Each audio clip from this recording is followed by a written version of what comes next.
Hello, everyone from Chelsea Fan TV. I hope you're all doing very, very well. Welcome back to another episode of the Day After Show, aka the late show, the later than it should be late night show. Start at 10. Show. Says who? We start at 10:30 today. Sorry about that. If you're getting up early, this is not the show for you. If you're staying up until the early hours, then this is the show for you. Although I think we'll probably be a little bit depressed by that point. We'll probably finish it off there. We had a good discussion actually off stream before we started. We were like talking about Garnacho and Scott. You mentioned you want to talk about entertainment as well. We're definitely going to dive into that. And yeah, it was, well, of course, it was a result that is a kick in the teeth no matter how you lose it. But the fact that we lost to Arsenal in a very winnable game, to be quite honest with you, just made you feel a bit sad. I don't think anger was the right word to describe yesterday. I mean, when I saw Lewis, I said to him, I was like, I mean, we've done hundreds of interviews, me and Lewis. I was like, you never really looked this. Like, there's grumpy and there's sad. And I genuinely think he looked quite sad yesterday. And then he released 5 things, and I think he said Clear Lake Phase 4. So he believes this is part of the process there. Anyway, we'll dive into it. How are you, Thomas?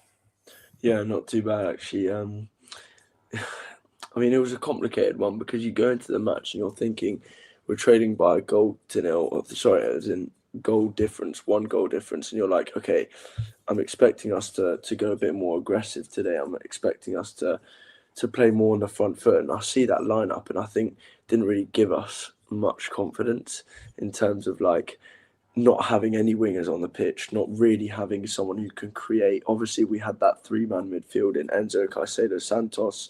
But we just didn't have any wingers on the pitch, and I think the plan was just to hold out for 60 minutes, then bring on your Palmers, your Estevals, obviously Garnacho as well came off the bench, but bring on those sort of players and then try and sort of nick the game at the end, get a goal, maybe try and win on penalties. But it's clear that it's just like the directors really just don't, and the Bruco just clearly don't prioritise the cup competitions, which is a shame because Chelsea, I mean, you can call us like a cup sort of team, but it's not wrong. Like, we've done really well in the cups the last couple of years. Like, not in the last 2 years, 3 years, but yeah, like 5-10 years ago, we were really good in the cups, and it's just disappointing to see us crash out.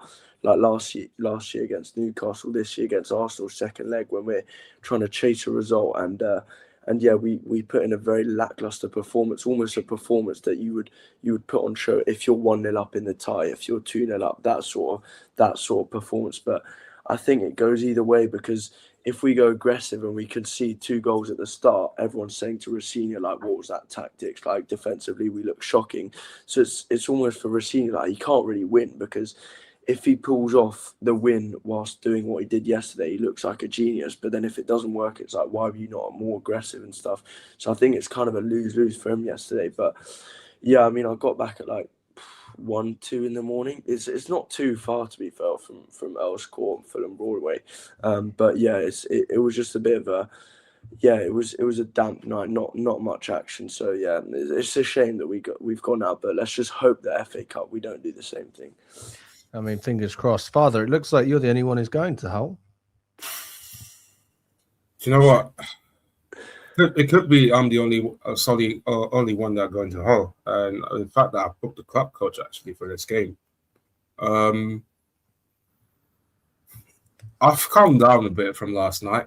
But inside, I was still raging about that decision. But we're going to dive into it, and especially with the Reece James decision leaving the club captain out just because that he's resting for this game.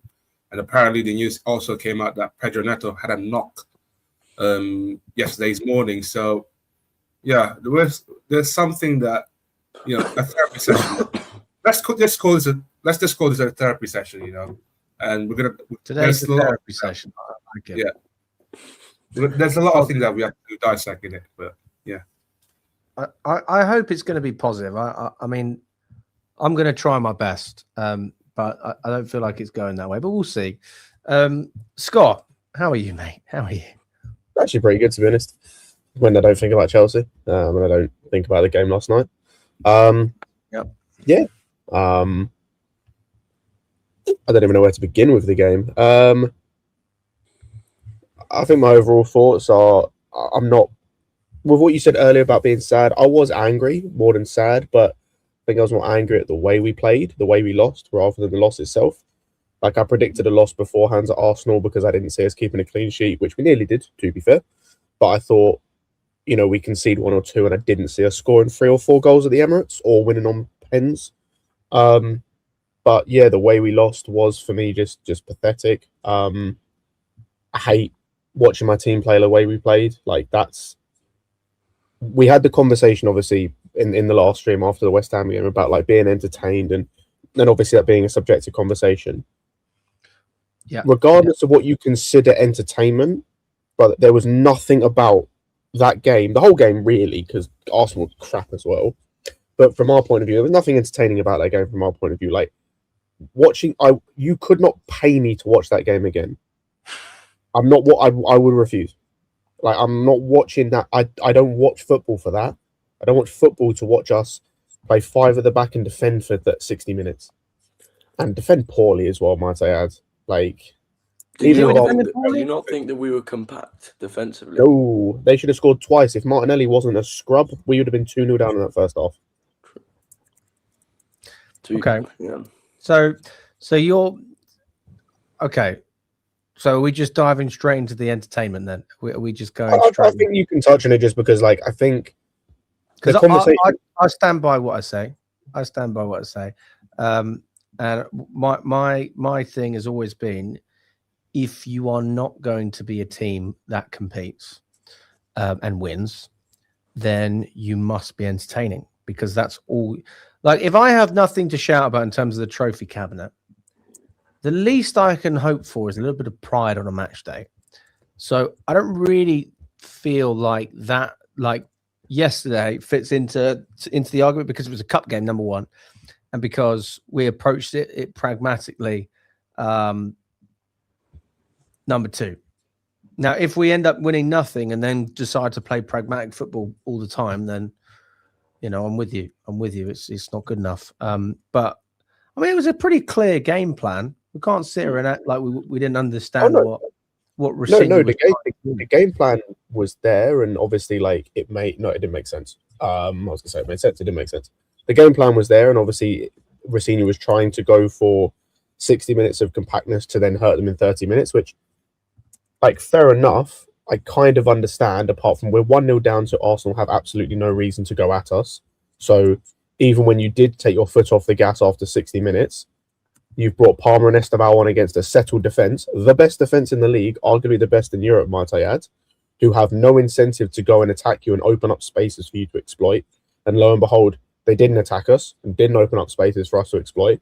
And in fact, hit us on the counter-attack on the spaces we left to score their goal. So yeah, and like I said, I just think it's cowardly. I think the way we set up in that game was a joke. I think the way the team was set up in terms of personnel where they played was embarrassing. Anyone in particular? I think we'll just get right into it. The Delap right wing thing, bro. I've asked this question on 2 different streams. I'll ask it here. Can anyone explain or find an explanation for why at multiple points during the game yesterday we had Caicedo drop out of midfield into between the centre-backs, considering we were already playing 3 centre-backs. We were already playing 3 at the back. To then have Gusto invert into midfield, to have Delap hold the whip. Hato as well was inverting into midfield at some point. He was, but at least like, it wasn't that as bad as the Gusto thing. And Delap keeping width. I understand he did it for like 6 games at Hull. That's cool. That's cute. It's Hull. They will finish 7th that season in the Championship, for reference. So, you know, that's cute when you try it in the Championship. It doesn't work in the Premier League because you need certain things, such as a first touch. dribbling ability, learning how to cross, having your head up, just really simple basic things. Yeah, I can't explain that. I think I know why he tried to do it. It didn't work because he lost every single aerial duel to Hincapié, who's 5'10". And then the Enzo Fernandez left wing thing, like that, we haven't seen that previously, and we haven't seen that. We saw that at Brentford away under Poch. That went well. Yeah, I'm not defending it. This football club, didn't they? And then Enzo Fernandez off the ball was pressing like a striker. Again, the last time I saw that was under Poch, and that went well. Those were the main things. I think the use of the midfield was embarrassing. I touched on the Caicedo thing. Like, I think Caicedo, since Roseniors come in, has been pretty abysmal. Like, I think he's been pretty poor. Yesterday was an element of that. Like, defensively, we know how good he is. Like, that's never a question, really. But watching him in build-up hurts my eyes. Like, really hurts my eyes sometimes. And yeah, like I said, I don't understand the setup. We've gone toe-to-toe with this team with 10 men. We could have gone toe-to-toe with this team, like I said earlier, with 5 defenders on the pitch and playing 5 at the back and not trying to concede. We had 2 chances where if Martinelli was not a scrub, especially the one where he pivots in the box for no reason and Gusto gets the block in. If he just carries on with his run and isn't a scrub, he scores that we're 1-0 down. The game plan goes out the window and we're 20 minutes into the game. Yeah, I mean, so then I guess the response, I mean, I wouldn't even have to give you a response. I'd just use what Roseniors said when he spoke about, I think it was Paul Merson or something like that, what the pundits were saying. He said, I've been a pundit, it's easy. Everything's so easy in hindsight. And I'm not just looking at the reaction from Chelsea fans, but I'm actually looking at the reaction of a lot of Arsenal fans. And look, there may be an element with some of them of sarcasm. It's like, oh yeah, we want you to stay, Liam, all the rest of it, because they don't think he's very good. But actually, I think the majority, and the ones that I've spoken to myself, say that they actually quite like him. They think the main thing that people say is we think he's got a bit about him. He's got something different. We just like it. That's what I'm hearing. Now, again, this is not to defend the lineup, but I'm seeing a lot of Arsenal fans paying homage to our manager, and I'm going, there's a bit of a division at Chelsea as well, because you got a camp who back the manager no matter what. You got the other camp who were basically like, let's protest this appointment, let's boo him and the players in retaliation against the ownership. Then you got the other camp, which I'd say is myself. I don't hate the guy, I don't love the guy. I'm just sort of trying to figure it out, and my time frame is yeah. I mean, March time is a good indication of where we're at, but I mean, he still speaks really well, Scott, even after the loss. I mean, I'm not talking football here. I'm just talking about his response. A lot of charisma, a lot of character. If you're an away fan, you appreciate him coming over. Yeah. Nina said after the game, she said, I wish Roseniors would have taken more risks. And I went, okay, cool. What do you mean by that? Because when I was interviewing everyone else, apart from you, to be fair, Thomas, they were happy with the approach. They were like, I'm not angry at Roseniors. Like, I haven't got a problem with him today. I thought that we set up the right way. But Nina said we didn't overlap enough and we didn't put enough balls in the box. I definitely agree with that. I mean, is that the sole problem here, though? I mean, I feel like there's a little bit more to it than just overlapping and inverting and all the rest of it. I think for me, it's more a case of we were just too conservative. Like, you can't really go into a game like that being passive. And obviously, I was slightly not shocked, but I was slightly surprised that Roseniors, that's 2 of arguably our biggest games this season in Napoli and Arsenal away, where he's tested out a new tactic that we've never seen. So Napoli away, he starts as centre-back, just one centre-back, I think it was just Fofana, and then he was playing Reece and Gusto and then Estevao, and then Gusto would overlap, sort of it was hard to understand. And then we had Neto as a wing-back, right? Yeah. Exactly. Yeah, and then yesterday is the first time I've seen him properly use wing-backs in Cucurella and Gusto, and then try Enzo on the left, sort of rotating with Cucurella. And it's like, yeah, it's like a big risk to take in such big games, Napoli away and this game yesterday. And I'm like, it's props to him because he's not been conservative in the way that he's picked the team, because he's carried on what Maresca has been doing. For example, the inverting midfielders. I was slightly surprised that he kept that up, because for Strasbourg he's never really done that. So I think his transition into his tactics is going to be more gradual. But yesterday I think was the first time we've properly seen what the style that he likes to do. But then obviously you might have a Neto instead of a Cucurella, or I don't know, you might have a Palmer or Esteval instead of Gusto, and then you put Reece at right back. So I think, yeah, he experimented yesterday.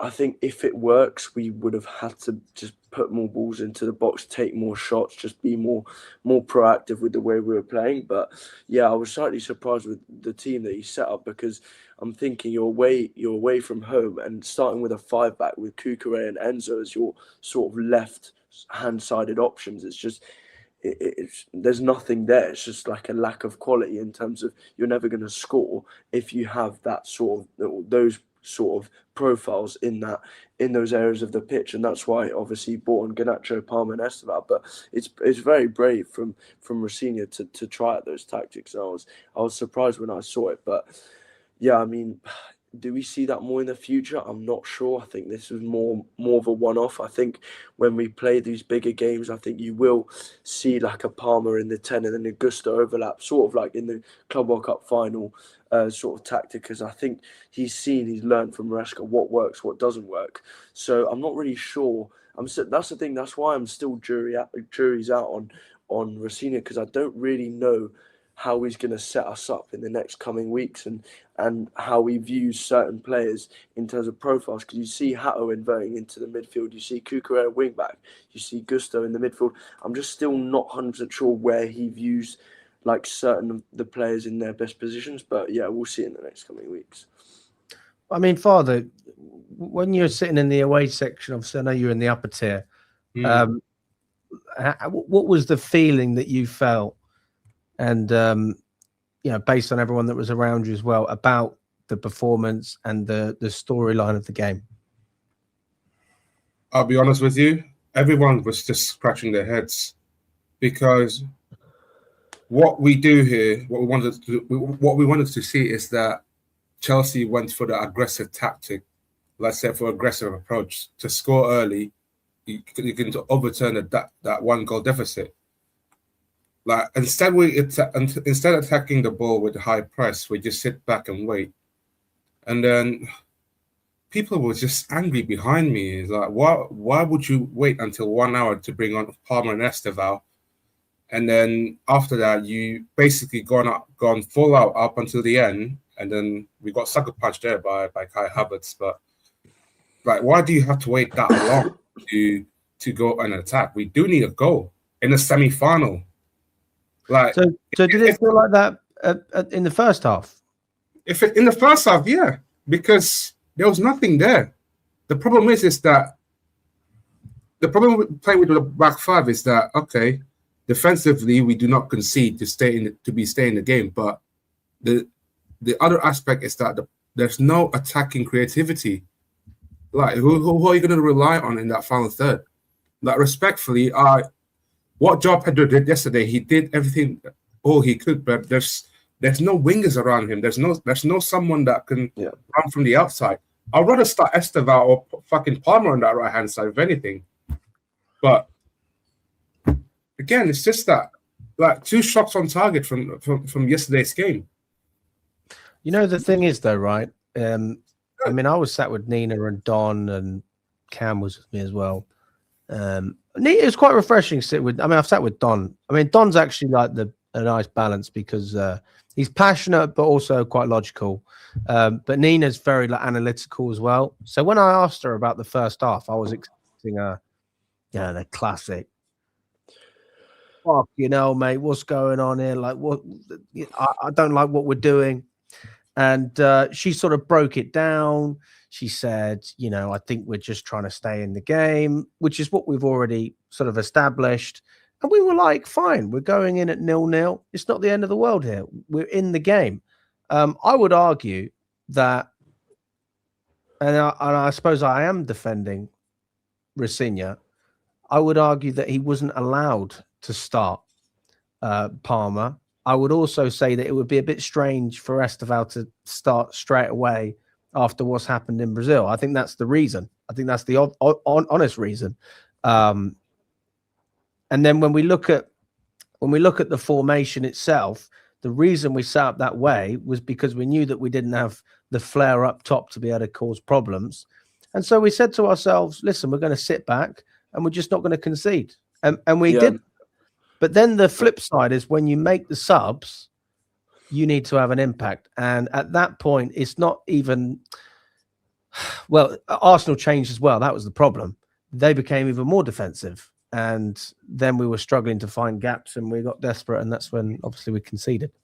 And that's the thing. I disagree. Yeah, like, I'd rather us taking that risk regardless. But it's not about, right. So what risk? What risk?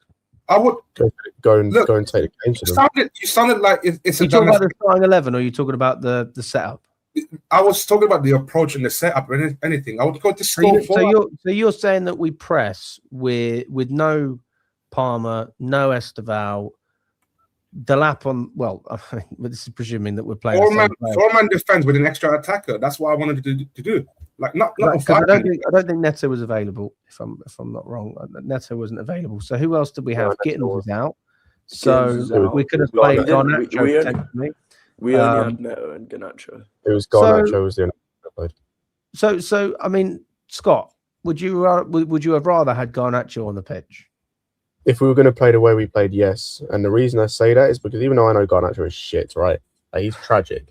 My thing with the setup, and this is where I take a bit of like pushback on people that go, oh, but he had no Palmer, he had no Esteval. He could have started the same starting 11 and tweaked some stuff and it would look better. I'll go back to it. Number one, don't play Delap at right wing. You chose to do that. The manager chose to do that. He chose to start our only natural number 9 at right wing to wing headers against Incapié, and he failed for 60 minutes. He failed. He didn't win an aerial duel against someone 3 inches shorter than him. You're right, brother. That's number one. Number two. Liam in the press conference. He chose to play Enzo Fernandez, who on a regular basis looks like he's running through treacle at left wing. So we had no outlet on the left-hand side either because Cucurella wasn't really getting up that high. He was like kind of in the middle because Madueke was getting on the ball. And even though he did nothing, you didn't want to like go full blown and then leave that space. So I understand. So we had no outlet on the left-hand side. And our outlet on the right-hand side was one of our worst players this season. And in terms of technically, one of the worst players in the whole squad. That's on Roseniors. You could have played the whole starting 11 exactly the same and gone a 2 up top formation. So you actually had João Pedro linking up with someone instead of leaving him on an island for 60 minutes until Palmer came on with no one to link up with because he had no midfielders because they were deep. Enzo Fernandez was playing left wing, so he couldn't link up play. And Delap was holding the width on the right wing, so he couldn't link up play.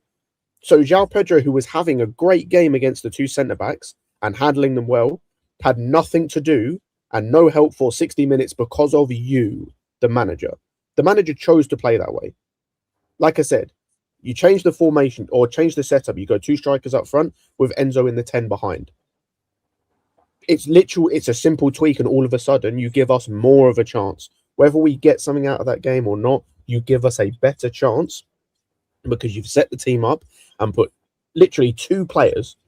All you've done is move 2 players to their actual positions and given a third player something to link up with. Yeah. And all of a sudden it looks better. And it means that Gusto can actually be over. That's what I thought the setup was going to be as well. 100%. Right? That's what I thought it was. Yeah. And the other thing is it means you get Gusto overlapping for 90 minutes instead of the stupid invert and shit that we saw with Maresca. And everyone told me it's going to change now he's gone. It's still here. Do you know why it's still here, by the way? Apparently, someone on another stream I was on said that Gusto had done an interview after Roseniors came in saying he gives him freedom to decide whether to invert or overlap. So this is Gusto taking it upon himself to decide, I'm going to invert here for no reason because you can't do it. Yeah. For absolutely no reason. And then when he was overlapping, he still sucked as well. Gusto's another conversation. That's a whole other conversation. Do you not think it's because like Roseniors trying to get that transition from Maresca to his tactics, and so that's why he's still inverting? Potentially, but I think this is another conversation to have. If this is stupid, because, and I think this is why ultimately the change of when you change Maresca in the first place was dumb, because a manager's come in who might play a similar system but wants to make tweaks. But we're playing a game every 3 or 4 days, and he's having one or two training sessions a week. I think there was one game he said that in the 2 training sessions or the 1 training session he had beforehand, all they talked about was like other stuff. None of it was tactical. None of it was like on pitch stuff. It was all like watching matches back, and it was all in the video room. An entire training session before a game, and that was like one or two training sessions they got before that game. And so you're trying to tweak stuff, and like you said, Thomas, he's trying to what's it called? Experiment in these games. He experimented against Napoli, experiment in this game, because he kind of has to, in a sense, because otherwise he's got no chance to. But my argument to that would be just kind of play the Maresca system and make tweaks to that, which is what we saw him do to begin with. You know, instead of having what we've seen in midfield, you went the box midfield against Charlton, as an example. Scott, if I'm just to interject, if he would have done what we would have done in other games, based on the performances that we see against, like Brentford, for example, even Palace to an extent, like that wouldn't work. You know, we conceded chances that were worse in those games than we did against Arsenal. Cool. We can still, like I said, we still conceded 2 chances to Martinelli anyway, playing 5 defenders on the pitch. Secondly, as I mentioned earlier, we went toe-to-toe with them with 10 men earlier in the season, with basically most of the players that played last night playing.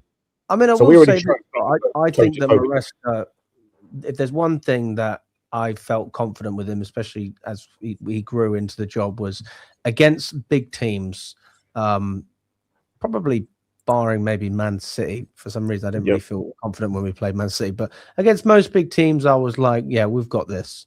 You felt that we could make a game of it, right? Like we had a chance. Yeah. I mean, with Rosenior, I feel like the games that we would have struggled with Maresca in February, we've got a lot of them.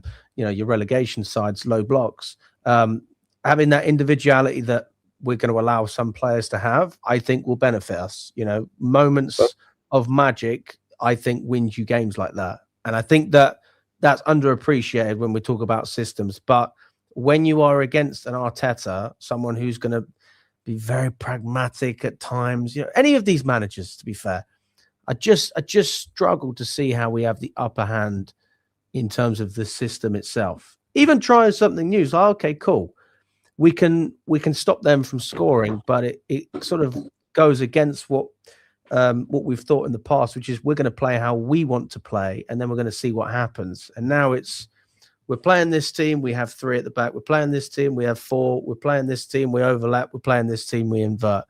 And that's something I still need to understand, to be honest with you, because I think although I was disappointed with the result, the storyline of the game, like I'm not going to sit here and act like I was fuming throughout. I was like, I saw all of the substitutions, and I was like, fair enough. All right. I like that sub. I like that one. 57 minutes for Palmer and Esteval to come on. Everyone was chuffed, mate. We were going, come on then, boys. This is it. This is what we've been speaking about. You know, when you speak about players coming on and how they're going to change the game, and then it takes 70 minutes for the manager to do it, it kind of pisses you off. You're like, should have been 15 minutes early, I'll be honest. People did say that. They did should have been at half time, especially because I don't know why Esteval warmed up for nearly 15 minutes before coming on. Like, I don't quite understand that. Like, he basically started warming up from the 47th minute, like within 2 minutes of the restart, started warming up and was warming up from that point until the 60th minute when he came on, which I found weird. Like, I don't know why he's like, what's it called? Warming up for nearly 15 minutes. But yeah, again, I just think, like I said, I just think I think, like I said, I think you should have brought them on at half time or within about 5 minutes of that first start or the second half, because we weren't doing anything anyway. I think I think waiting until the 60th minute, it was a mistake. Yeah, and like I said, we were 1-0 down effectively, or 1 goal down. You bringing them on, and you're entirely reliant on Palmer, who we don't know if he's fully fit, regardless of how good we know he is. We don't know if he's fully fit or whatever. And an Esteval who's just come back from a long flight to Brazil because of personal reasons. That's all we relied on, because then Garnacho came on and did nothing. Like, maybe João Pedro could have done something, but you've killed any hope he had for 60 minutes. I don't know why you're expecting him to do anything in 30 minutes. Like I said, I just think the setup was wrong. And I think the way you went about the game was wrong. Because, I also think then as well, part of it for me is like you just allow excuses to come in. I see people talking about, the game was lost in the first half or first leg. But these same people are telling us, these same people are saying we had a chance in this game. If we lost the game in the first leg, now how do we have a chance in this game? I'm more disappointed towards that. Sorry, Thomas. Like, when the first 1 hour, let's say, you do realize we have only one shot on target the first 1 hour, and that was Enzo Long. It was an Enzo long shot that Kepa made into a camera save because he was bored. After that, after Palmer Esteban came on the pitch, we had only one shot again. That was action point right at the end. No, what about the? Or are you talking one shot on target or just one shot? Oh, there's one shot before Palmer and Esteban came on. There's one shot. No, we had two shots after they came on. One was the Enzo one he put into the atmosphere. Well, I forgot about that. Yeah, there's a couple of them. But to be fair, Alex, I wanted to go back to your point as well. Like, you're saying that if it was upstairs that decided, or not decided, but told Rosenior that he couldn't pick, let's say, a Palmer or an Esteban or Reece or these sort of players. Okay, let me just stop. I'm not saying they said that, but what they would have done is they'd give him a time. 30 minutes, 45 minutes, 60 minutes. So I think the question is, would you rather start him and take him off, or have him on the bench and bring him on? But that's the thing, though. Like, I'm saying, if they're telling him that, he's already got his hands tied behind his back, like from the first minute, because it's like, you're saying that Palmer's only allowed, let's say, 40 minutes, then that's limiting your chance of doing what is. That's the thing for Rosenior. Like, I'm saying, in this sort of game, if that's true, if the sporting directors or whoever is saying upstairs, like Egbali, if he's saying Palmer, you have to manage him, or if it's the medical team and stuff, Rosenior's already got to deal with things that he wouldn't really take his decision and do. Like, normally he wouldn't have benched Palmer, he wouldn't have benched Esteval, I think, if he thought it was such an important game. But that's the thing, from the first minute, he's got his hands tied behind his back, because it's like he can't really deal. He's got no one creative. We've sold our only other creative option in Buenanotte, which was useless in the first place. And so you've only got Palmer and Esteval who could sort of create. Enzo in the 10, it's okay, but it's still like, why are you doing that anyways?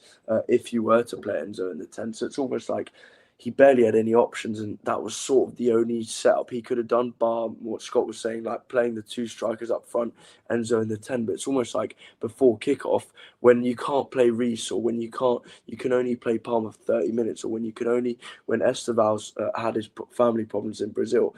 It's already a very tricky situation for him. He's got a mountain to climb from the first minute, and it's tricky. And I think he did decently well, but it's just a tricky situation for him if people from upstairs are telling him to manage certain players and stuff. Yeah, it's tricky for him.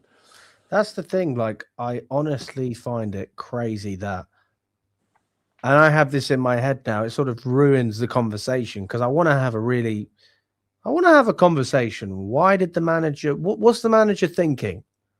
But I don't even think it's about what he's thinking half the time now. I mean, we found out with Maresca what the situation is. So I'm like, cool, your hands are tied and you decided to go left instead of right, but your hands are still tied.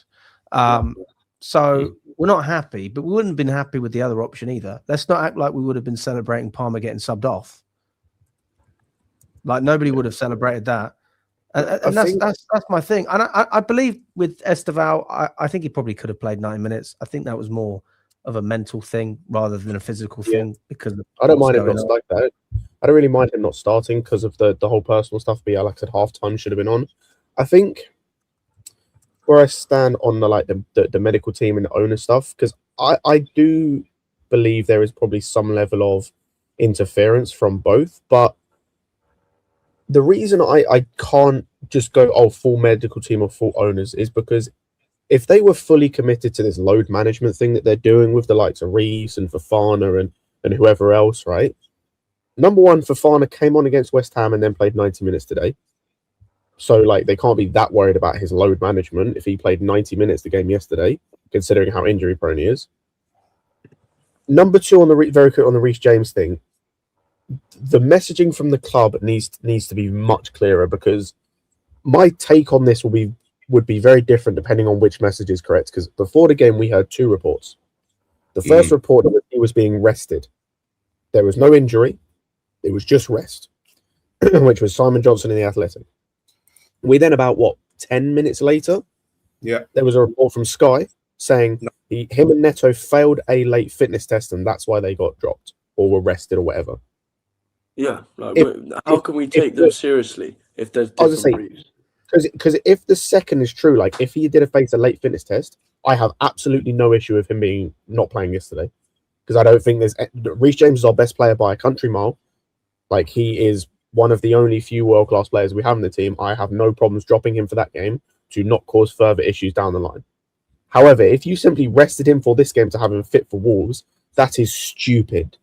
That is genuinely ludicrous that you're doing that when we're playing the worst team arguably the Premier League has ever seen at the weekend. He's obviously not failed a fitness test. First of all, what even is a fitness test? I've never heard. I know he might have done, because I know they do those. Like, they do that for everyone. Like, before games. Like sleep tests. It's pretty standard stuff. They'll do that. But surely, if you had an injury, then you'd see it in training. Like, no, it's one of those of, like, they'll do it for everyone just to make sure everyone's fit, and he might just have had a little, like, picked up a little minor thing, and it's like it's better to rest him rather than, like, cause that to be worse. Which, like I said, if that's the case, I understand him not playing. But that happens every time. Every time we play a Carabao Cup match or like a midweek match, there's always a Gittins is ill, Delap's taking a knock, Fofana this, Reece James that. It's every midweek game we've seen it, especially in the cup competitions. How are we going to take them seriously if, first of all, their briefs for Reece James are completely different, and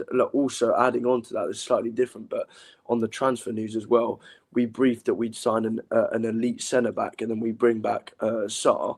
And then the same day of the game, we say, Reece James is injured, but he's not injured. It's like, how can we take this club seriously? They're briefing things that's just adding on to the in terms of emotion that we had towards the Bluco and stuff. So it makes no sense. Go on. I think there's two things. Number one, I think Big Tips makes a great point.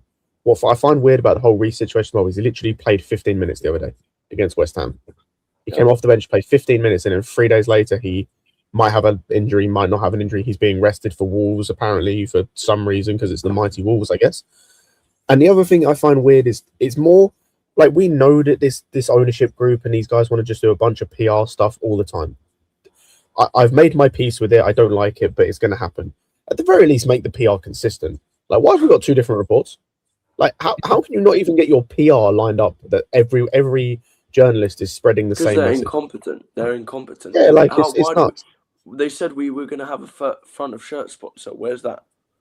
Yeah, that's a whole nother conversation. The other issue, just circling back to the load management thing, the other issue of why I have so much, I can't put everything on the medical team and the manager has to take some responsibility for me, is because as of next week, in fact, because I know he's going to play 90 against Wolves, and I know he's going to play 90 against Leeds, as of the end of that Leeds game, Enzo Fernandez will have played over 3,000 minutes in all comps by the middle of February. You can't talk to me and tell me about load management and we're, making sure players aren't overplayed, and Enzo Fernandez is about to clock over 3,000 minutes by the middle of February in all competitions. Yeah, because it's got nothing to do with football. No, it has to have something to do with football. No, it doesn't, because they're trying to protect players' value so that they can then retain what they paid or increase that value. If a player gets injured and he's out for 6 months, his value's not going to go up. But we're not going to sell Fernandez because we paid over 100 million. It's the same with Caicedo. It's exactly the same. Okay, Alex. It's the same with Pedro Neto. We're not going to sell Pedro Neto for a profit. That's fine, but if Enzo Fernandez consistently plays and plays like shit, which he has been recently, like yesterday he was not good. Part of that wasn't his fault because he was playing left wing. But when he wasn't really creating anything, his shooting sucked. Defensively, he wasn't great. Why can't you take him off? And why can't you leave Santos, who was our best midfielder again yesterday? Like defensively, I thought he was very good. He was holding down the midfield, and I thought when he went off, we actually lost some control in midfield. It was more, there was more space in midfield. Why can't you leave him on when he's played the least amount of minutes? Because I think the only argument for that is that Enzo can get you a goal. That's the only argument. That's cool. He didn't. In fact, he shot it into the atmosphere. So you know that right. More of average is going to take more likely. That's the point. You are right. Ultimately, it's just a flawed way of thinking, and like I said, all of these things don't add up in terms of they want to talk about load management and players not getting injured, but you've got guys playing consistently. Like Kukurea got 1 game rest and then immediately went back into the starting 11, played 90 minutes. I find it just hard to talk about load management but they can't fully commit to it. So that's why as much you can talk about the medical team. It suits them when they understand. 100%. The other thing about the medical team that and I obviously don't know this, right? It would just strike me as incredibly odd to have a medical team that was basically just a dictatorship over who the manager can pick in terms of for example, the Palmer thing, right? If he can only play, let's say 45 minutes, or if he can only play a certain amount of minutes, why can't you? Surely there's a conversation that happens of, right, we've got this game coming up and we've got the next game coming up, or let's use actually Reece James as an example. Say he was just rested. He can only play, let's say, 90 minutes or 60 minutes in one game. Can the conversation not be had of okay, maybe this game is more important, or which is he going to be more key in, for example, which is going to be the tougher game? Surely that's a conversation that happens. And surely the manager highlights this is the more important game or this is the harder team to beat. Whether it's more important to us and the owners is completely different. But in terms of this is the harder game. Basically making the point that you're talking about West Ham and you're saying, right, maybe we shouldn't play Palmer for as many minutes. But then I watched that game and I think that the plan would have probably been to take him off. Hopefully we're winning by that point. And obviously the storyline of the game was totally different. So we've got X amount of fans at Stamford Bridge wanting a goal. You're not going to take him off. And I don't accept the argument that Arsenal was more important than West Ham in the sense that we should be dropping players when we were 2-0 down at halftime. So I think it's such a difficult conversation because obviously I think my point very quickly is not obviously resting players because that has to happen. It's more of a case of surely there's a conversation between the manager and the medical team about how many minutes a guy can play, and the medical team can be okay, this guy can only play this amount of minutes in this space of time, right? So for example, like I said, he can play 60 minutes across the next 2 games. So okay, cool, that's fine. If that's what you think is the most he can handle considering his injury problems, that's completely understandable. But the way it feels like fans are making out, the medical team have gone, or every game are going, this guy cannot, you must not play this guy. This guy must play. This guy cannot play. Just a complete dictatorship over the manager, which I find just odd because I think it's hard to not believe it looking at how Maresca left. I think it has to be somewhat true because why the fuck else would a manager pull it? I'd say why would you pull your hair out over these petty issues if it wasn't becoming a real problem? And then we're seeing that now we've actually got a member of the medical staff on the bench just to give the manager a tap on the shoulder if he does need to make a substitution. And I think that is real. I'll be honest with you. I do. You know what? With the whole, can you do me a favor? Actually, just for you, sorry, Fata. Can you bring up CAA's Mafia's second to last comment? Bring up surgery. Yeah, Mafia. The one about the starting lineup. Okay. This one. Yeah. Okay. First starting lineup. Cool. Really glad this got brought up. So let me run you through the starting lineup of that game. Sanchez in goal, our starter. Our back 4 was Achimpong, Fofana and Chalobah, our starting centre-back partnership, and Kukurea, our starting left-back. Our midfield was Andre Santos and Enzo Fernandez.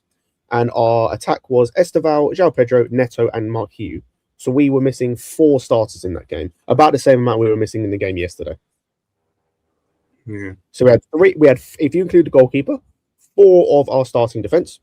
We had one of our starters. Well, since Roseniors come in, 2 of our starting midfielders, and at least 2 of our starting attackers. Potentially 3, because most people want to see Esteval start anyway. Do you have anything to add to that, boys?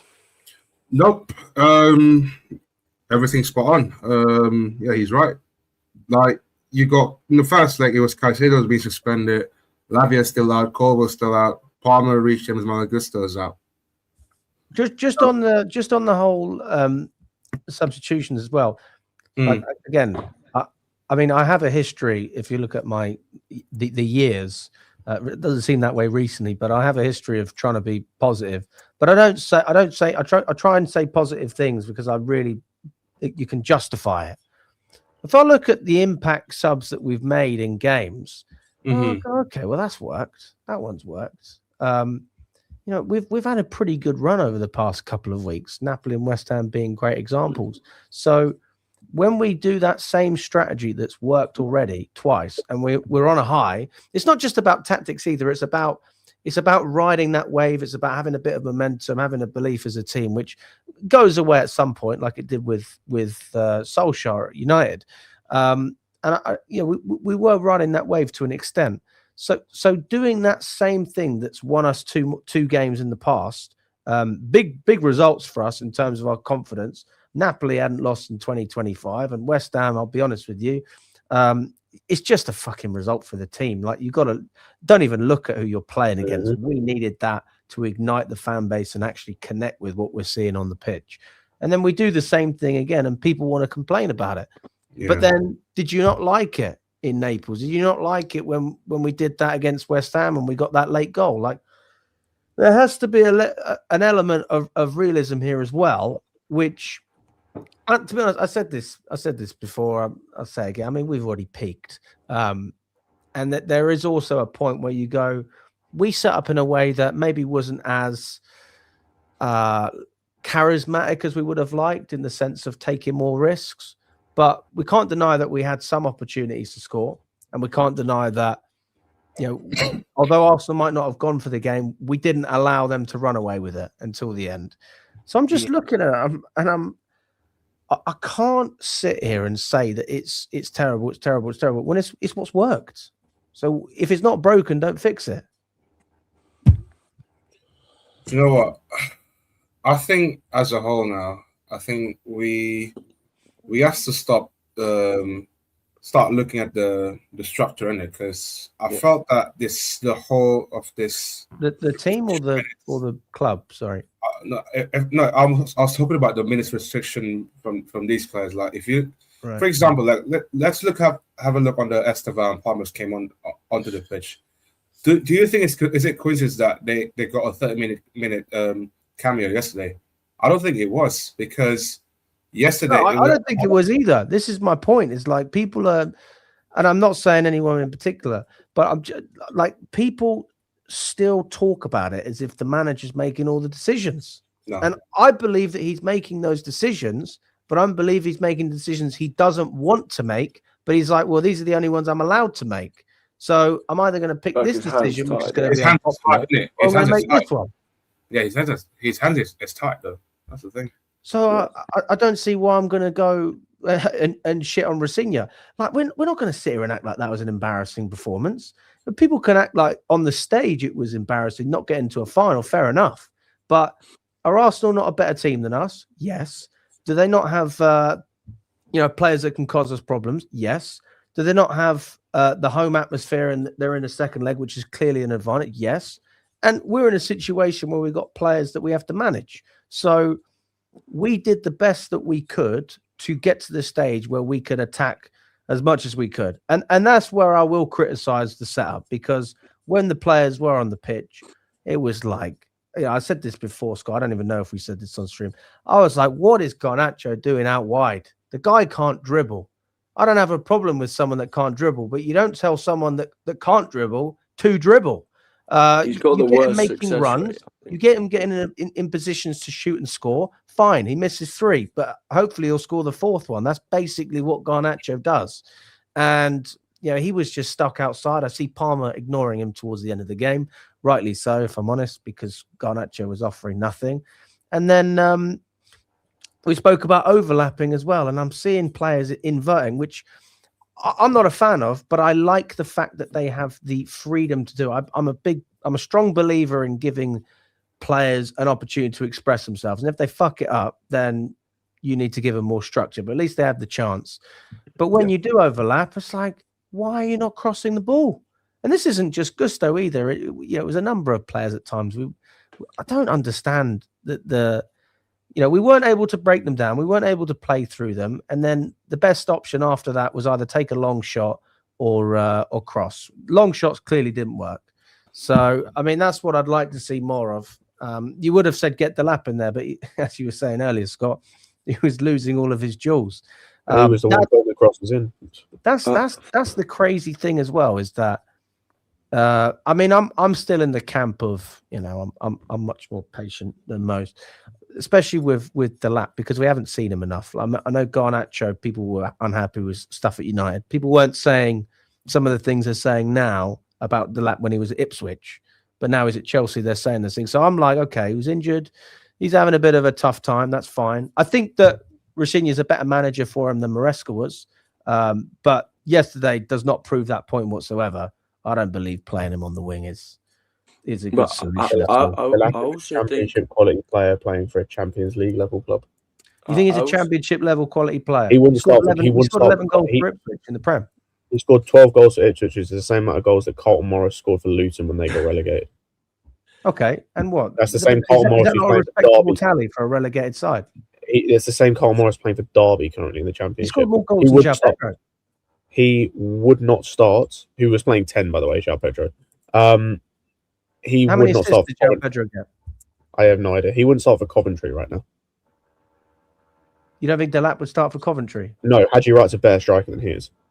I don't know. I don't watch Coventry enough, to be honest with you. Although I know they're not doing. Well, I think we well, can just say that he shouldn't be the first choice striker. Like the only. He'd be competing with Barry right now at Everton. Like he should be competing with Barry right now at Everton. He should be competing with Pablo and Castellanos at West Ham. Yeah, right now, based on form, it's a fair argument. I'm not denying that.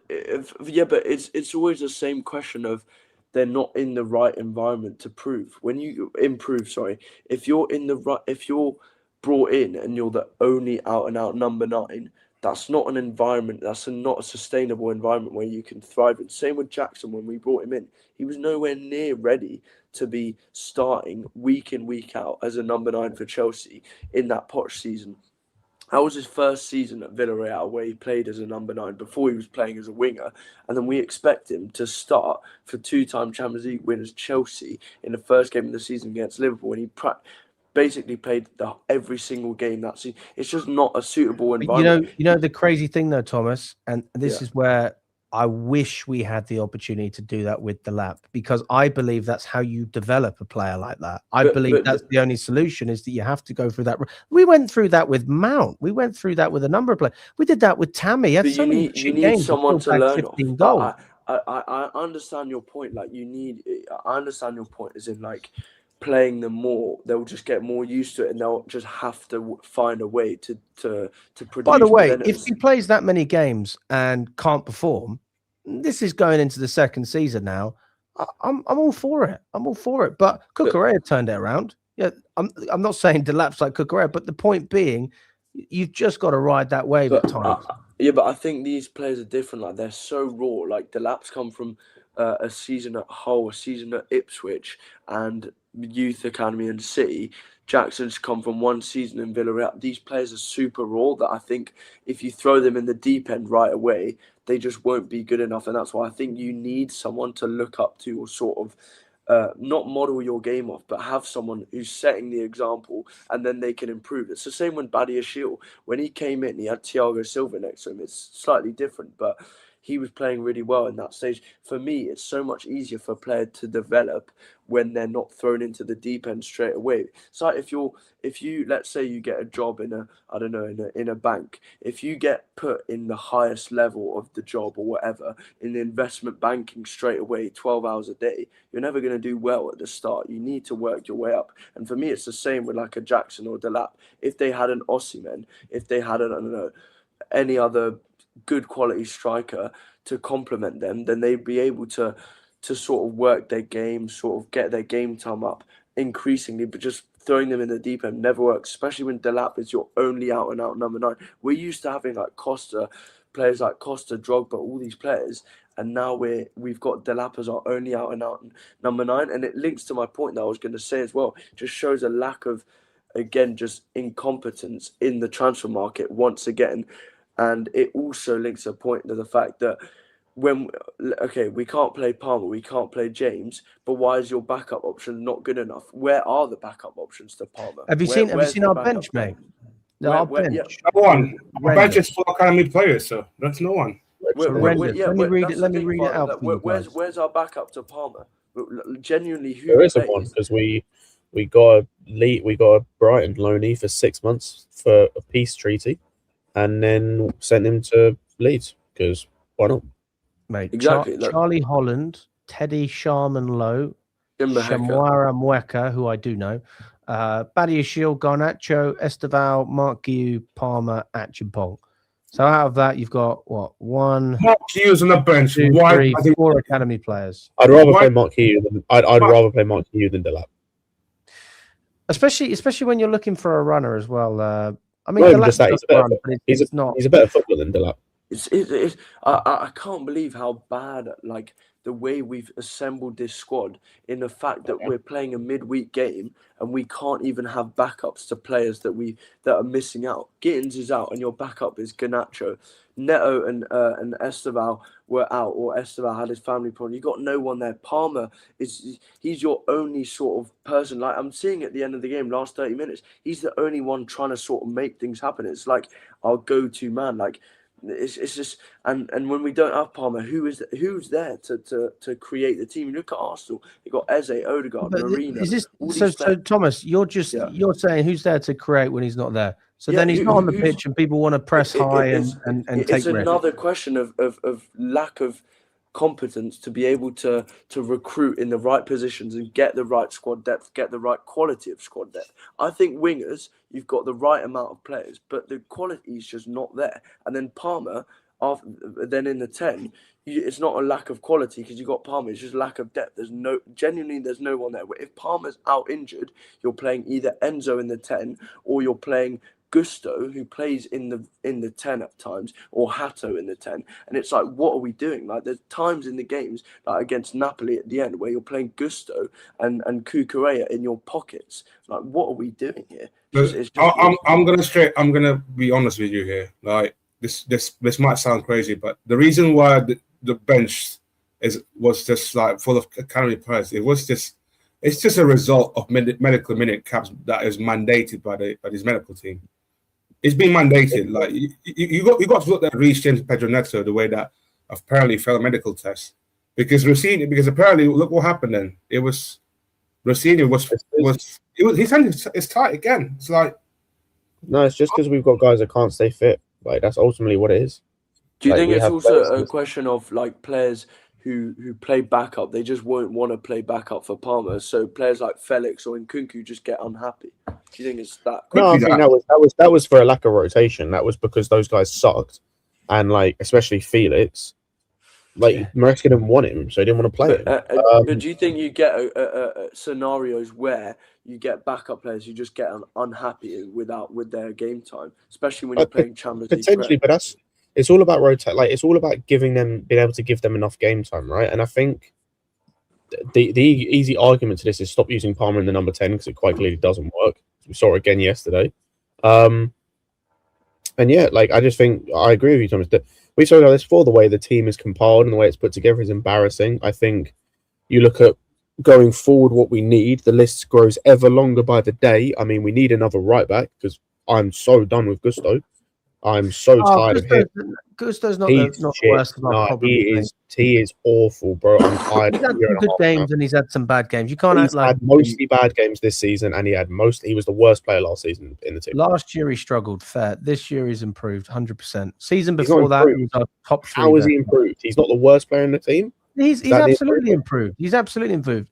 He would have never been able to invert at all last season, and this season he's still like. Can't invert. But you act like you act like the one game against Liverpool, he can invert now. He can invert. Like we've seen it many times now. He can invert. He knows what to do.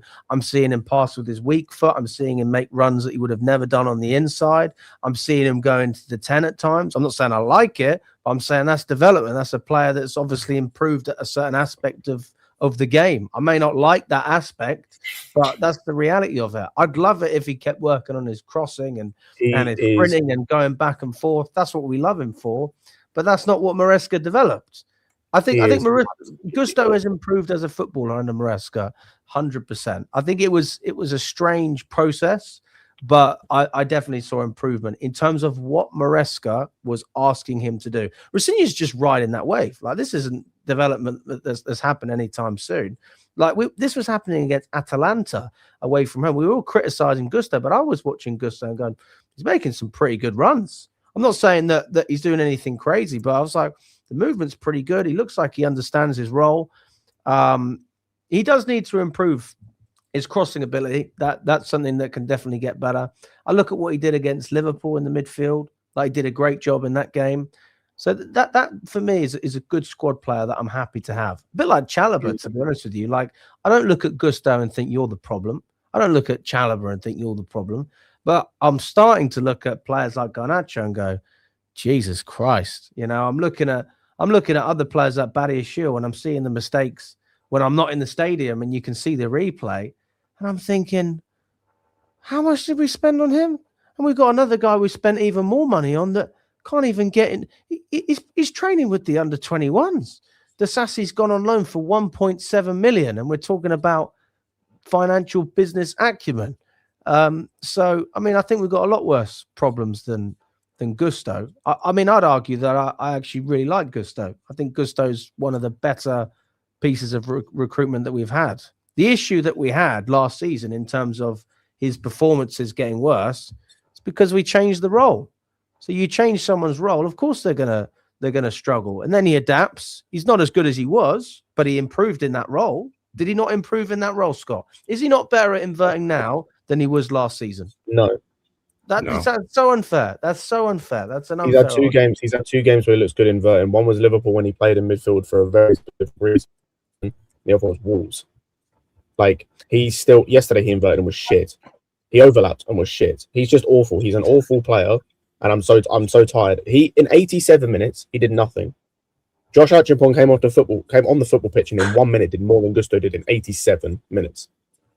Defensively, he wasn't that bad, to be fair, but it's just a cross. He was awful, bro. He was the chance I talked about Martinelli earlier. He was responsible. He was the one who blocked it. He was the one who Martinelli blocked the shot. No, he blocked it because Martinelli, for absolutely no reason. And he blocked it. He blocked it. You can't criticize. He blocked it because Martinelli stopped the ball in the middle of the box and you say it's not good enough. Bro, I get rid of him. Go and get me a new right. Go and get me Douay for Strasbourg, bro. Go and get me Douay to Reece James. Not another Frenchman. He's not French. He's not French. I don't think I'd rather go and get him. I'd rather play Josh at right back. But I don't think you'll find that many players with Gusto's like tenacity and counter press. To be fair, I think he does that very well. Like maybe on the ball, you can find players like that. That's not hard. Do you know what? I don't think anyone talked this. Father, we need some wisdom, mate. It's getting a bit tense. I don't think anyone talked this yet. But have you guys seen how poor Caicedo's been for the last few weeks? On the ball, mate, he's been poor on the ball for sure. I was saying, did I say this to you, Scott? Like when Enzo was shooting, I would have loved Caicedo to have been in those positions. I would have felt really good if Caicedo was shooting. He always seems to challenge the keeper. Well, that's what like Rosenior's been doing in terms of like he's been having when Santos and Caicedo have played together. Santos has been the deeper guy. Like he's been the one that's been picking the ball up from the centre backs. He's been the one that's been like the more defensive of the two. So it seems like Caicedo gets a little bit more freedom. to move forward. Like we saw that in a game recently. I don't know if it was West Ham or if it was the Napoli game or a different game. I can't remember. But I don't know why he changed up in this game and decided to go Caicedo as the guy to drop between the centre backs and do the Jorginho role of picking the ball up and doing the first phase of play stuff, because that's his weakest attribute. That's his worst attribute is that kind of stuff. And I don't know why he decided to do that. It didn't work at all. Santos is just better at doing that. Enzo's better at doing that. Caicedo's attributes for me are much better suited elsewhere. Like he's just a much better. He is the guy you want to kind of do the Kante role of just kind of going and hunting. Except like you said, Alex, when he gets in those attacking areas, he's better than Kante because he has that shot on him. We've seen with the Enzo goal we scored at the weekend, he even has a pass on him. He has that pass between the lines to to João Pedro, and we've seen it other ones as well. I don't know why he decided to do that. Like it is just better the way it was. Yeah, I feel like he needs some rest though. He's been playing for Going back to what we said earlier about the injuries, he can't get rest because his backup is now injured until March. And I'm gonna say it again: these injury-prone players outside of Reece James, get rid of all of them. Name names. Asugo, he's injured again until March. Get rid I haven't of even him. seen Asugo play. I can't ask for him to leave. He might be good when he Get comes rid of back. him, brother. He's had 3 injuries since he's been here. Get rid of him. Well, but players get injured and recover. I mean, that's like saying you want to get rid of Reece James. Lavia got an injury within 1 training session and hasn't completed a 90 minutes in 3 years. Lavia, fair play. I'm with you. I'm with you on that one. What's the difference between that and Asugo, who's had 3 injuries in 6 months? Lavia leave, Asugo leave, Fofana leave, Badiashile leave, Anselmino leave. You want to get rid of Fofana as well? He's our best centre back right now. Who? Fofana. Sell Fofana.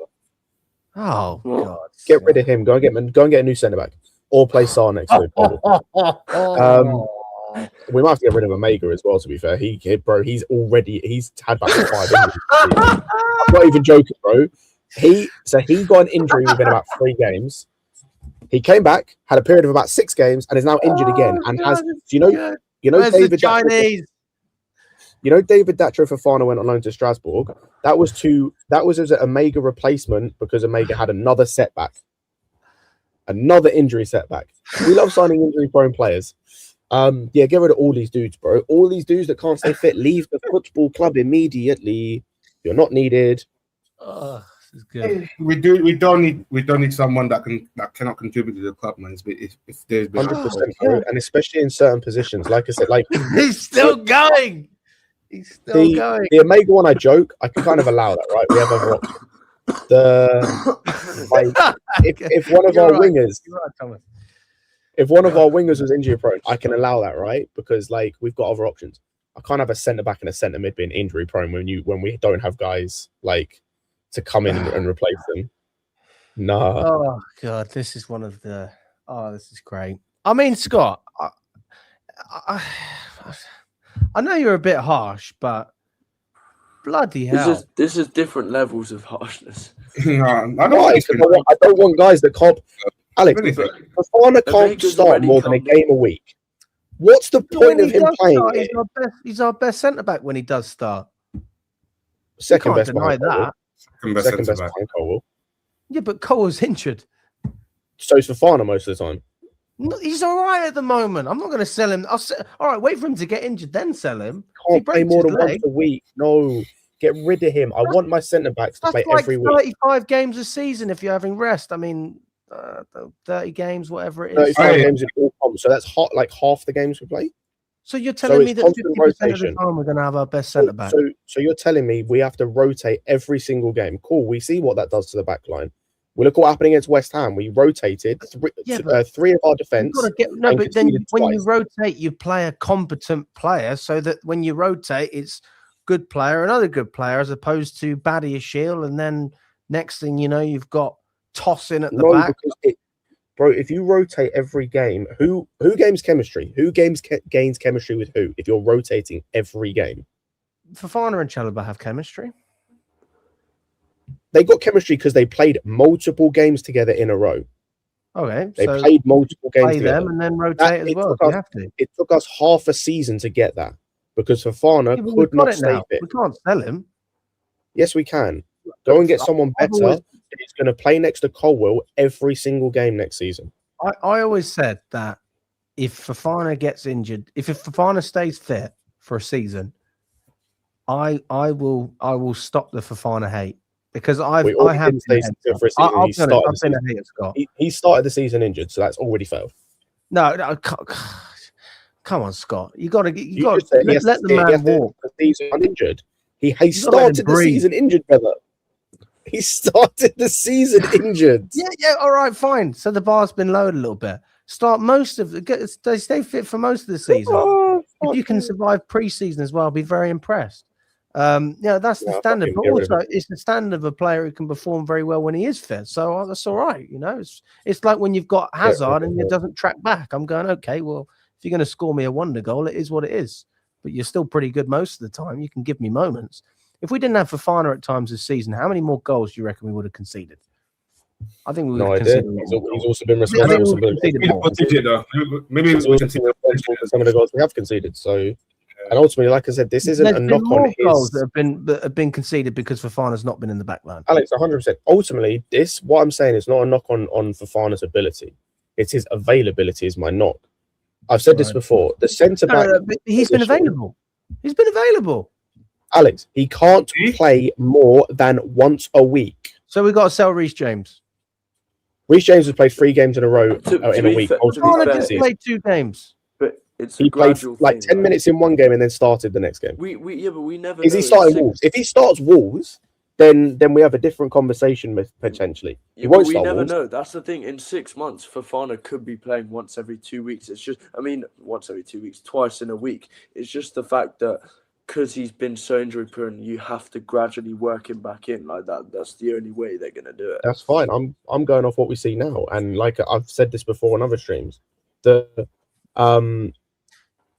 centre back position, we see it with Arsenal. We've seen it in the past of Liverpool and other top teams. The centre back position is a position where you need consistency and Quality. not quality as well, but a consistency of guys playing together, right? You look at But that's Arsenal's. like saying tossing and Baddy Shill every week. It's rubbish. It is rubbish, but you do need both. 100%, It's you need both. availability. But it's both, Alex. That's what I'm saying. Fofana's got the quality. He doesn't have the availability. Yeah, but Tosin has Scott, the if you're availability. telling me He he could doesn't be have the available for quality. 30 games a season. I'm snapping What, that up. again, all comps or in the league? Because it's not in the All league. comps. Bro, do you know how many games you play in a league season? Yeah, you play Sorry, no, about also- 55, 60, maybe 65 if you're having a good season. By the way, people in the comments trying to say sell Cole Palmer after 1 season of him being injured for half of it. Your argument is stupid. I'm talking about a guy who's had 8 knee injuries. 8 knee injuries. And trying to compare it to Palmer. Make it make sense. I mean, man. let me just sit that for a second. A guy with 8 knee injuries to Cole Palmer who's missed like half a season. Interesting. Anyway, like I said, the issue for me is just a chemistry thing. Like, you're not helping the team and helping players like Hato and... He is helping them. No, you're not When he helping plays guys with like them. Hato. Hold on. You're not helping guys like Hato and helping guys like Gusto, even though I don't rate him, by rotating the guy they're next to every game, because they're going to come in, like you saw the West Ham game as an example. Hato comes in, looks crap, but it's because the guy in front of him, he's probably played like 2 games with. The guy next to him, he's probably played like 2 games with. And so he has no idea what the guy in front of him is going to do because he's not used to playing with him. He has no idea what the guy next to him is going to do because he has no idea he hasn't played with him. So that's what I'm saying. If you need to build chemistry, because for example, if you have a consistent backline of, let's say next season it's Colwell and Fofana if they can both stay fit. Hato can come in next to Colwell and look absolutely fine because there's a familiarity with Colwell and Fofana and the rest of the team around him in the defense. So they don't have to worry. So he's in a better position to play well. He's in a much better position to contribute to the team. What doesn't help him is if he is getting if it's the guy next to him is changing every 5 games and he plays next to 3 different players. I agree with you in the sense it's not good to. So, like as I said, the I agree Fofana with you. thing, if he stays fit, fine. This conversation can be null and voided if by the end of the season he's playing 2 games a week, maybe even coming off the bench on a third, then that's something we can revisit. Right now, he's starting once a week. That's not good enough for me. I need my centre backs to be playing once a week's 90%. pretty good, Scott. That's No, not it's not. bad. Oh, No, it's man. not. No, Alex. No, it's not. That's pretty No. good. No, it's No. not, Alex. Would you like to take a guess? Hold on. Would you like to take a guess how many minutes in all comps Saliba and Gabriel have and where they fall in terms of Arsenal's? No, Let's not answer the question. Answer the question. It is. Answer the question. Fofana on the pitch. I can tell you where they lie. Saliba, one of them has played, I forget which one it is. One of them has played the 4th most minutes in their team, and one has played the 7th most minutes in their team. Okay, But but you look at stability though, and then I would argue that, okay, let's look at the left side. I think that Cucurella gives us a lot of stability, and Yeah, but- he plays regularly. So it's not like, I know you want that from the centre back as well. You're building a back line, and there's going to be some players that are there consistently. And you build it from centre back. You build it from the partnership between the defenders. Fofana's the best centre back. He's the best. He is, and he the doesn't best. play regularly enough. He plays enough that when he plays, No, I enjoy it. he wasn't playing yesterday, was he? He was yesterday. Was he playing yesterday or He not? played yesterday, yeah. Yes, he. Oh, fuck off, father. Did you really just ask us that? He played yesterday. Come on, mate. The point is that again, like, why do you have to change centre back like for what we did against Saturday, like the Chalobah and Badiashile partnership? Like, you don't need to really. Like the centre back doesn't do much. To be honest. Fun fact, by the way, Alejandro Garnacho has played 100 less minutes than Fofana this season. Does that not prove that Fofana's That's available? That's our backup left winger, or one of our rotational wingers has played Fofana- 100 less minutes. That's a Okay, decent amount Alex, of minutes okay, for Fofana. that's fine. Cool. Explain this one away. Andre Santos has played 120 less minutes than Fofana this season. It's been a great ride. I've enjoyed every second of it. He's played 1,500 minutes in all comps this season. And when he played, we were better because of it. He's typing. Well, Fuck, he's typing. He's getting on the chat. I'm just looking at minutes in it. I'm just He's looking at searching stats. Yeah, I'm just looking at guys who have played about the same amount of minutes. So he's played about the same amount of minutes as Calafiori this season for Arsenal, who has played the 1, 2, 3, 4, 5. The 12th most minutes in their squad. The 12th most minutes in their squad. He has. Let me go and check, man. Let me go and check like one of the. Let Manchester City. Let's go and see what they're looking like. He's on a mission. Came to play tonight, Scott. Yeah, it's a late show. He came to play. Manchester City. I like it. So he's played bloody hell. He's played the same amount of minutes. He's played about 100 more minutes than Kusanov. I guess that's all right. Yeah, 1, 2.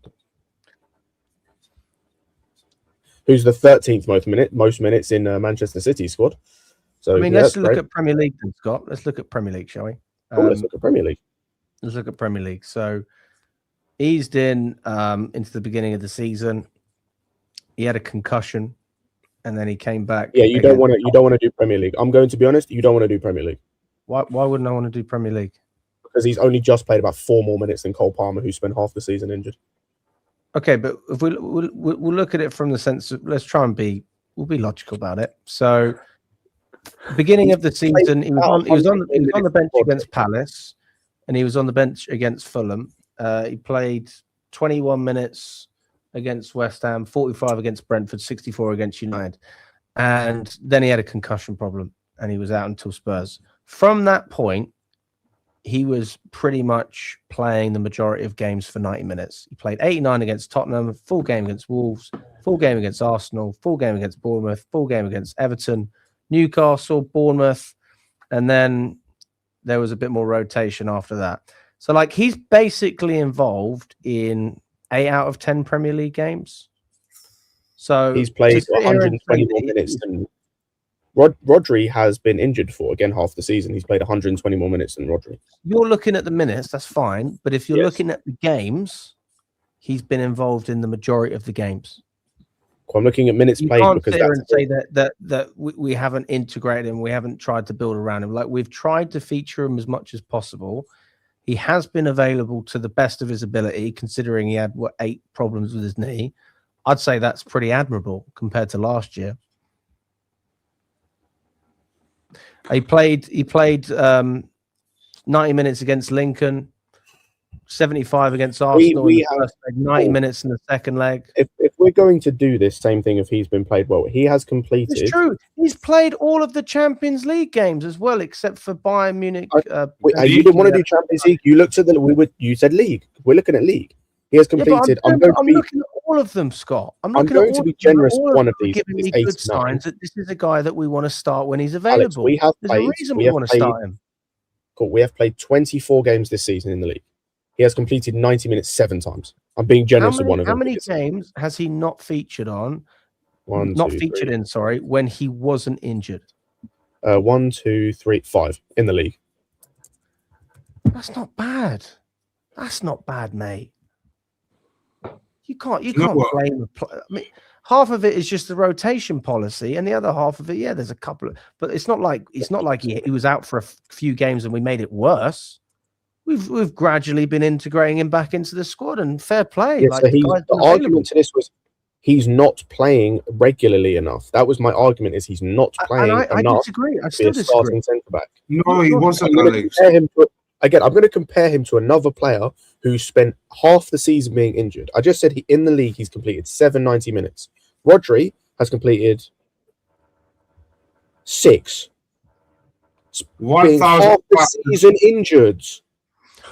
Scott, okay, let's look at it. So the 3 games that Fofana didn't play in the Champions League: Munich, Benfica, Carabao. Munich, we lost heavily. Carabao was pathetic. Benfica, we managed to win. So if we're looking at it from that perspective, we're struggling without Fofana in the Champions League. It looks like we're struggling. He played against Atalanta. He played 31 minutes. No, that's fair enough. He did play against Atalanta. I'm not denying that. No, I was Fata said Atalanta. I was responding to Fata. No, I thought Atalanta as well. He didn't start. He came off the bench. Yeah, I think he came off the bench against Atalanta. He's a better player when we're better with Fofana. I'm not denying. I'm not denying that. You can't say that and then you can't justify it. You can't. Yes, you can. Yes, you can. Because we're a better team, Alex, with Lavia on the pitch. Yeah, we are. Oh, wait, hang on a sec. You want to keep Lavia? No, I don't want to keep Lavia. We're a better team with him on the pitch because of what he offers the team. If I never see him on the football pitch, or if he can't play enough consistently, what's the fucking point of this conversation in terms of with Lavia? Because it's the same conversation. Fofana's playing a lot more than Lavia. But sometimes you can persist with players. Sometimes persisting with players, it ends up going well, like Cucurella.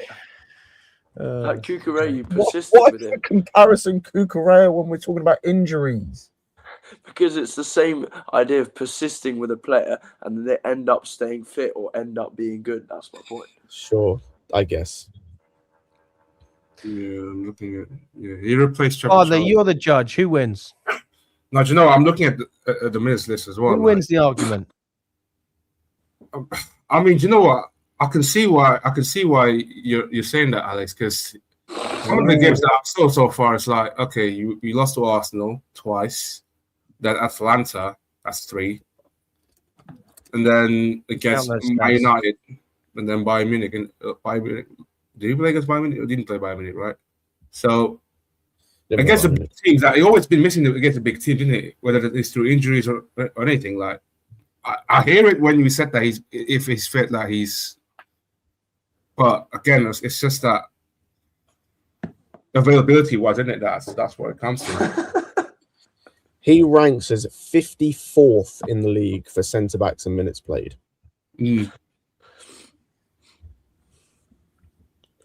Yeah.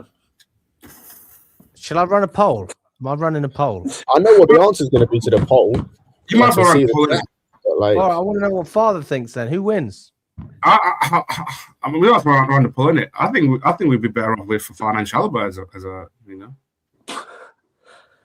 I don't know. I mean, I understand why you're frustrated with it, Scott. I do get that. I think Scott's argument it was more towards availability. Was like, Yeah, it is availability. It's not against him as a player. I mean, I don't rate him as highly as some other people do. He is our second best centre back, but I don't always think that means much. It's just the availability thing. Like if he was playing 2-3 times a week, this wouldn't be a conversation. But he's not. So get rid of him and get me someone who can. But he'll get to that point eventually. How about this then? What about the Saturday schedule? Is it more that Roseniors trying to tweak things, or is it more that instruction from the medical team then?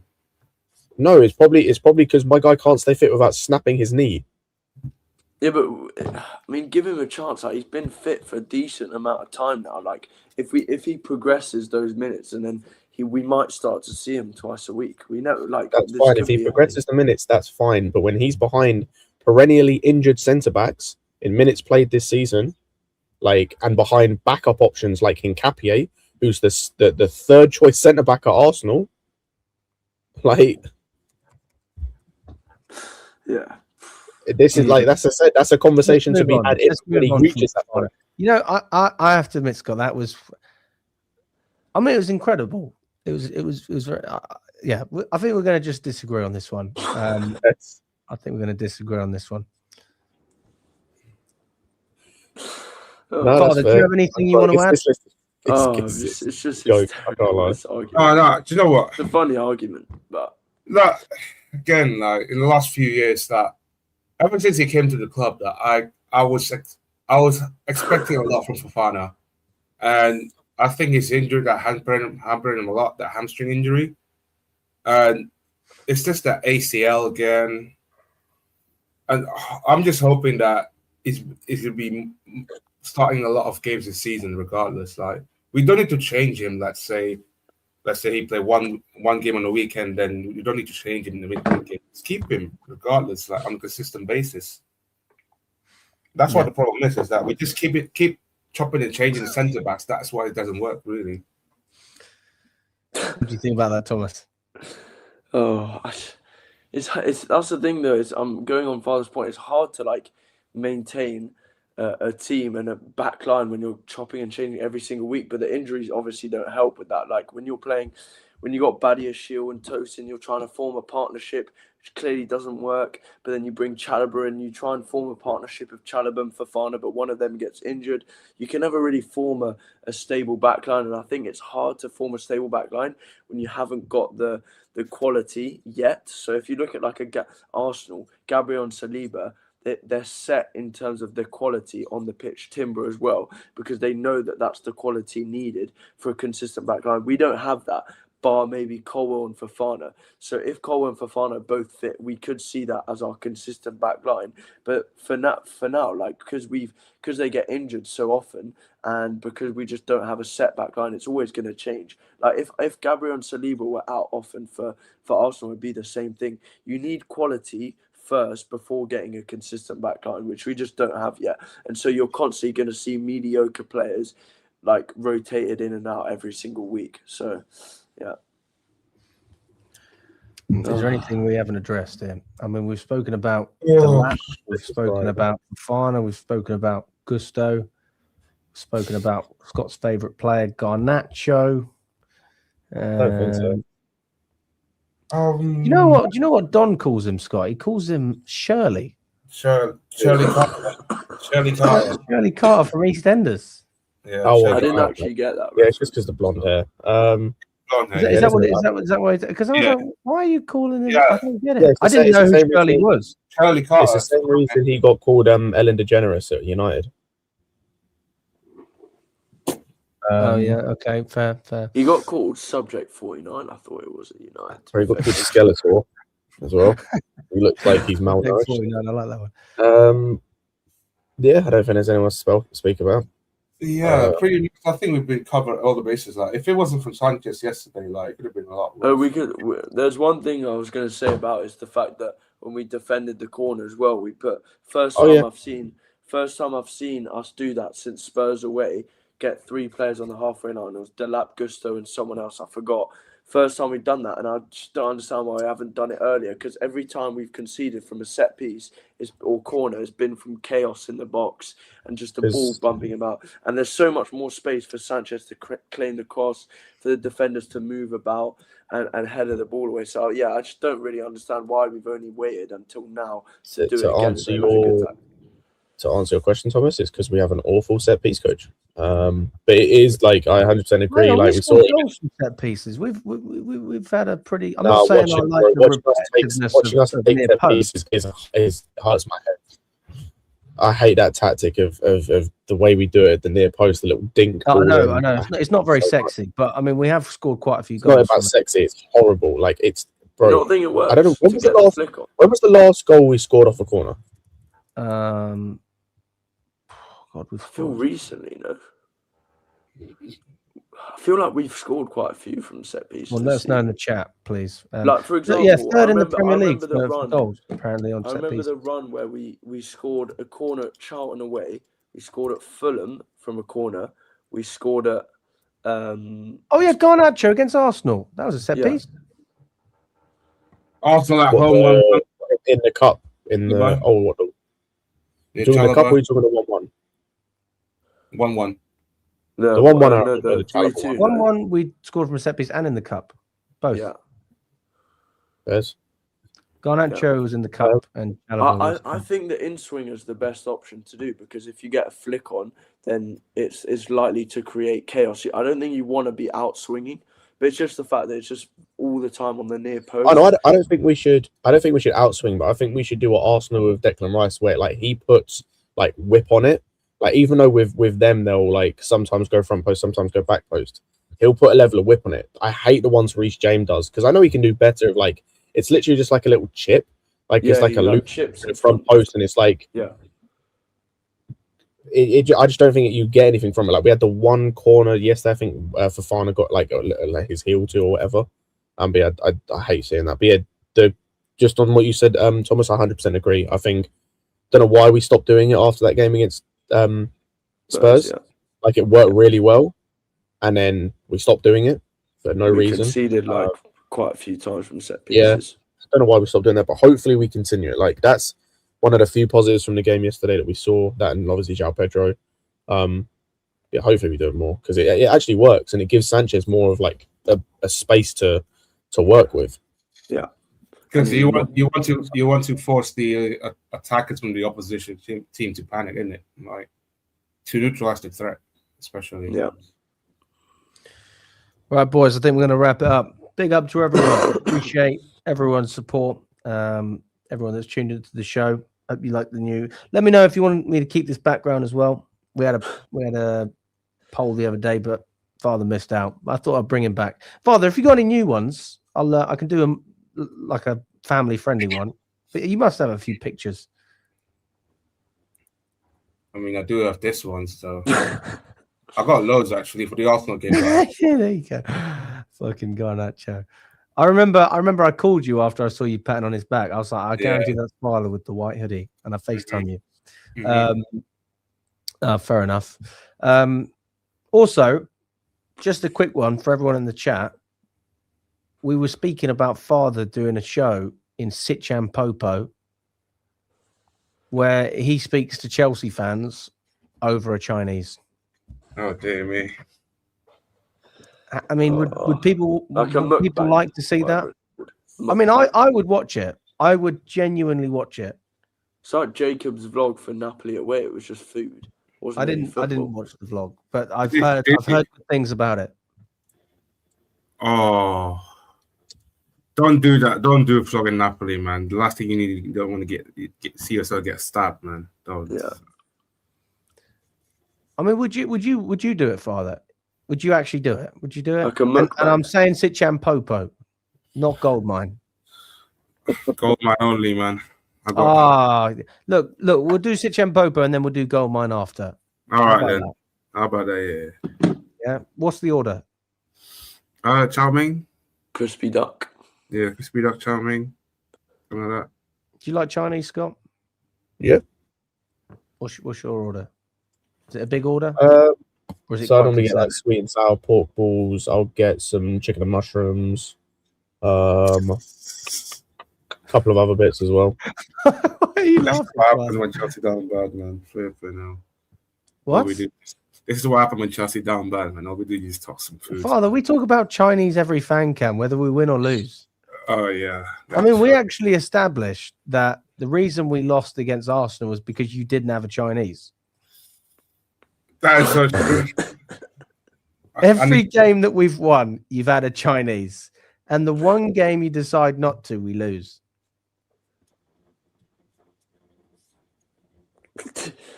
He's searching his calendar. Yeah. You're right, Didn't yeah. he order his Chinese before the end of the game? So it would arrive. Did you? Did you do that, Father? No, I didn't do that. Oh, fair That's enough. That's Fair what Cam enough. told me. Anyone like lemon chicken? Yeah, I like lemon chicken. For me, Italian's always better Oh, than a Chinese. God. I love an Italian. Italian's good. Yeah. When I was in Naples, the food is unbelievable, mate. It was so cheap. Really, really cheap. Unbelievable. What's everyone's favorite takeaway? Chinese. My favorite is Chinese. That's why I love talking about it with you so much, Father, because I have the same. I don't think I have the same passion for it that you do, but I'm not far behind. What about you, Thomas? What's your go-to takeaway? Italian, Mexican. Okay. Yes, I just love a pasta or a pizza. It's simple for me. It's very simple. I've always, for me, even when I cook as well, it's always pasta. It's just the most simple thing to do. I don't know. Are you a Zzz's guy? Zzz's or Pizza Express, does that count as Italian? Zzz's or there's a place as well. I forgot. Oh yeah, Bella Italia. That's it. That's decent Right. as well. Yeah, Scott? don't mind an Italian. What was the question? What's your go-to takeaway? Probably Chinese to be fair, or It will be Domino's. Chinese. Me, Oh, Scott, yeah, and or Father, Domino's. we'll do a Chinese, mate. We'll do a Chinese video. Like a mukbang. Oh dear. Can't I wait. think we're going to wrap it up there, guys. Indian's not bad as well. I mean, it's good until the next day. Like Bali out. There you go. Oh, fucking hell, Father. Anyway, big up to everyone. Appreciate you all.